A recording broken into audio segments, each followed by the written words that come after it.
Recording going. Coach, we'll just start first before any questions. Just your general thoughts on getting the year started. Well, like everybody, I think we just want to play baseball. It's been so long.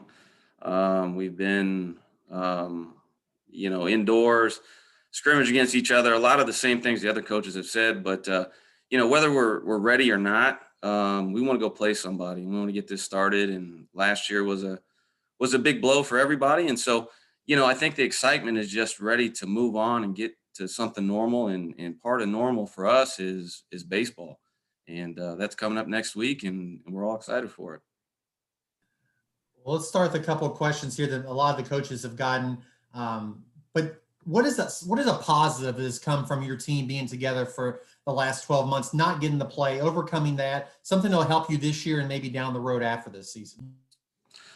Well, I look at it as two things. Number one, I think the baseball is going to be better this year for everybody. You hear it, everybody is excited and depth and, talking about what they got. When you bring these older guys back, it's just going to provide a really good opportunity for some baseball to be played at a high level. And so this year, it's really going to be something to see. But even for those young guys, you're talking about freshmen that didn't get to play their senior years in high school, junior college guys that didn't get to play their sophomore years of their junior college careers where they're really going to go dominate. It's going to help those guys develop being with these older guys that have all this D1 experience. And the other thing I think is just, for us is just mental toughness. There hasn't been a whole lot of positives. There has been a lot of obstacles with this COVID situation. And so we really think that, it has a chance to make you mentally tougher, not only in baseball, but in life. And I think that's what's happened with this group. I think they've handled everything that COVID could possibly throw at them. And we're ready to go out and see what we're made of. You referenced some newcomers too, and just looking up and down your roster, you have some key returning players, and I'll let you talk about whoever you'd like. I want to highlight though Trey Sweeney, who was got some preseason All-American honors, and then Christian Pena, who was on the preseason All-OVC team. Yeah, I mean, definitely the strength of our team is going to be our lineup.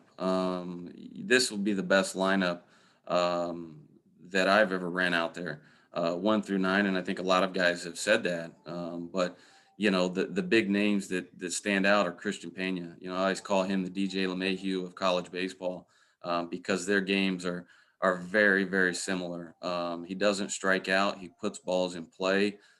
He's going to hit for a high average. He's going to be pesky. He's going to have 10-pitch at bats. Everything that I love to see out of a baseball player, Christian Pena brings. And so it was exciting to see him finally get noticed for what he's done. And the other one is Trey Sweeney, obviously. He didn't make our conference preseason list, but he is getting preseason All-America stuff. And he is the total package. He's fantastic shortstop, hits for power, hits for average.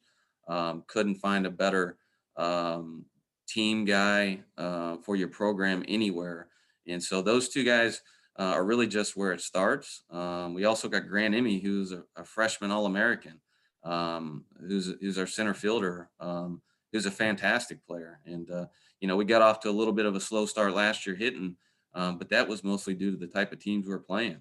We didn't go out and play any cupcakes. We playing guys that, that went off and got drafted in the draft or are going to be, when you play 3 games against Arkansas, you're seeing very, very good pitching.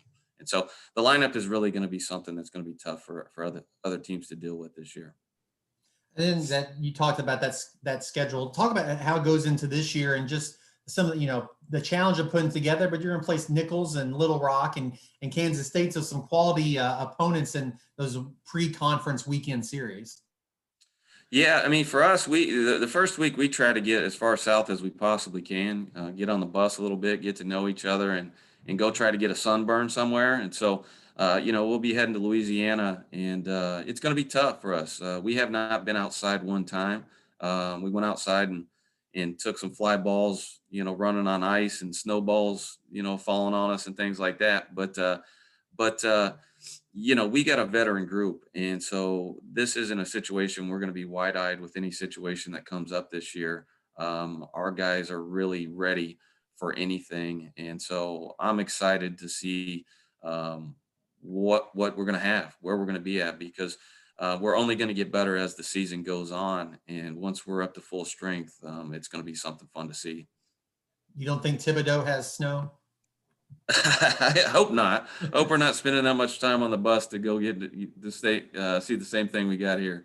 A question that the coaches got asked, especially earlier on today, about the doubleheader. We're going to play the doubleheader in the conference weekend. How you adjust, maybe your strategy you used last year and keeping especially pitchers' arms healthy. We're used to doubleheaders. And playing at home in Charleston, we play doubleheaders almost weekly, just with the weather and things and trying to get games in. And so we're accustomed to the doubleheaders. There was some talk about playing back-to-back doubleheaders to get games in and things, and that would be completely fine with us, especially for this year. We don't have the arm coming into this year that's 95 to 100 like we've had the last couple, but we got a deep group of guys that are all going to throw strikes, and so the double headers, I'm not sure how we're going to attack that with our pitching staff, but it's something we're very used to at Eastern. You had the pitcher Will Klein who played who got drafted and was really good. So you've attracted obviously some good pitching talent from your background as a pitcher. But talk about then your pitching staff and what you expect. With maybe a little bit more senior or upperclassmen driven with the returnees. Yeah, I mean, we lost pretty much our entire rotation for last year, but I really like what we have. We have 12 guys that can go out and really help us win games, not just get innings or be out there and contribute things like that, but I really feel like bring something to the table that can help us win. We got a handful of guys that are up to 93, 94 this fall. They've been showing that they're healthy and ready to go up to this point, but I don't really know how we're going to utilize them. A big key for us is going to be Alex Stevenson, who served in the closer role the last couple of years, and he may very well stay as the closer and really lock that down at the end. But there's also a chance that he may end up being a starter, and so I really like the depth that we have. We're going to throw a ton of strikes. Our defense is going to be really, really fantastic. And but I haven't figured out the whole key to how we're going to utilize things yet.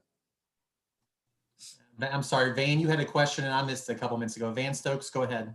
Coach, this is Van Stokes from Austin Peay and the Governor Sports Network. Respond to how you were picked. It's been noted earlier that preseason polls don't really mean that much, but respond to where you were picked, I think, to finish number 8 in the conference. Yeah, I don't know. I don't really know what to say about that. I guess we'll take it as a slap in the face and we'll move on. We'll see some guys on the field. That's fair. That's a fair answer. Thank you. And also, you talked about going south for a week and try to get a suntan. In all honesty, in Charleston, the whole month of March presents an issue with the wind that simply blows across the field and then the clouds come in very quickly. You've managed to work around that, though, I trust. Yeah, and it's like what I touched on earlier about trying to have mentally tough guys. We try to prepare for anything. We're not going to have any excuses for weather, or cold, or hot. We're in the Midwest. If the wind's blowing out, your hitters are going to have a huge advantage that day. If the wind's blowing in, you better throw the ball over the plate, and that's how you're going to get a chance to win a ball game. And then lastly, Coach, the lighting aspect. You've got to get it in before that sun starts to set. And if there's a cloud cover, then you're even faced with an additional challenge on that field without the lights. Yeah, a lot of planning goes into it. And like I said, I don't think we've ever, in my time, maybe one weekend has been affected where we haven't gotten the games in. But since I've been here, we do everything we possibly can to get the games done. Thanks, Coach. Well, Coach, we appreciate your time this morning, and best of luck to your team. Best of health and weather going forward this season. Thanks, Kyle. Appreciate it.